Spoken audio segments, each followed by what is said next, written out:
Battery কিন্তু তিন ধরনের ব্যাটারি আসে, হ্যাঁ, একটা হচ্ছে যে সিলিন্ড্রিক্যাল, এরকম সিলিন্ডারের মতো, হ্যাঁ, সিলিন্ড্রিক্যাল ব্যাটারি। আর একটা হচ্ছে এরকম প্রিজমেটিক, প্রিজমেটিক মানে স্কোয়ার শেপ, হ্যাঁ, স্কোয়ার শেপ বা চার কোণার shape, this is called prismatic.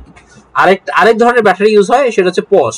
পস হচ্ছে কি, আমরা ওই যে মোবাইলের ব্যাটারি দেখছেন, মোবাইলের কিন্তু মোবাইলের ভেতরে কিন্তু এরকম পস টাইপ ব্যাটারি ইউজ হয়, এরকম প্যাকেট টাইপ, হ্যাঁ। ইলেকট্রিক গাড়িতেও কিন্তু এরকম প্যাকেট টাইপ ব্যাটারি ইউজ হয় কিছু কিছু মডেলে, কিছু কিছু গাড়িতে। সবচেয়ে বেশি ব্যবহার করা হয় এই প্রিজমেটিক টাইপ, হ্যাঁ, এই প্রিজমেটিক টাইপ মানে চার কোণা টাইপ, হ্যাঁ, চার কোণা টাইপ ব্যাটারির ডিজাইনটাই, সেল ডিজাইনটাই সবচেয়ে বেশি। টেসলাতে সিলিন্ড্রিক্যাল ব্যাটারি ইউজ হয়, টেসলাতে সিলিন্ড্রিক্যাল ব্যাটারি ইউজ হয়। এবং হচ্ছে আগের যে হুন্ডা সিভিকে, আগে একদম 2004-05 মডেল যে হুন্ডা সিভিক গুলো ছিল, ওগুলাতে এরকম সিলিন্ড্রিক্যাল ব্যাটারি ইউজ হয়, হ্যাঁ। এখন অবশ্য হুন্ডা নতুন এই যে প্রিজমেটিক সিস্টেমটা নিয়ে আসছে, প্রিজমেটিক টাইপ ব্যাটারি।